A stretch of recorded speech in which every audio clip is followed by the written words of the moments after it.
My name is Sarah Jackson, and this is my MAE535 demo project. For this project, I built a coil gun. So here are the topics we're going to go over today. First, I'm going to explain to you what a coil gun is, how it works, and then talk about what I did for this project and some of my results. So first, what is a coil gun? A coil gun is a type of electromagnetic object that is capable of propelling a ferromagnetic projectile through its core via the use of a magnetic field.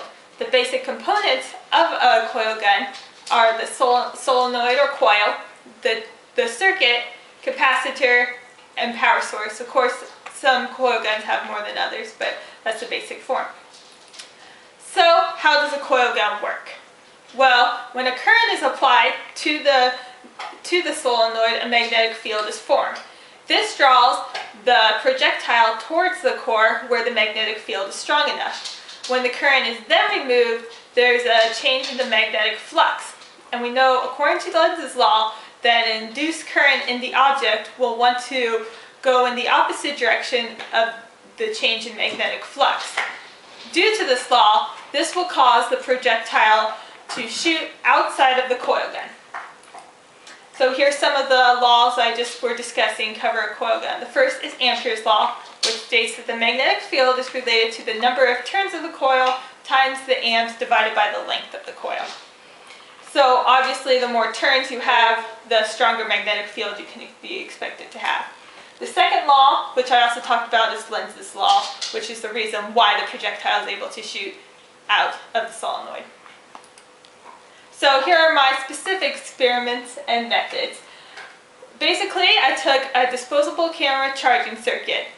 My coil was made out of magnetic wire, and I wound it at different lengths for each of the 4 coil guns I built. The last coil gun I built, I used a different size magnetic wire to determine if that would have any effect on the performance of the coil gun. So next, I'm going to go into my demo project. So here is prototype number 2. This one had a little over 1,000 windings. The 2 projectiles I have are this stud right here, came off the bottom of a drill bit, and then this small screw. The one I'm going to demo today is this drill bit. So I start by charging the circuit, and if you listen closely you can hear it winding up. When the red light turns on, I know it's good to go. So then I load the projectile into the barrel of the coil gun and align it close to the start of the field. Then I use this toggle switch right here, which will short the circuit and force the projectile out. So here we go. 1, 2, 3. Whoops, that didn't work. Let me try that again. Sometimes it needs a little care. So the projectile wasn't strong enough and only made it to the center of the core.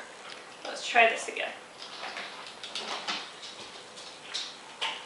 Alright. So, charging the circuit. Alright, and it's charged. And here we go, try number 2. Alright, not sure if you heard that, but that was a projectile flying across the floor.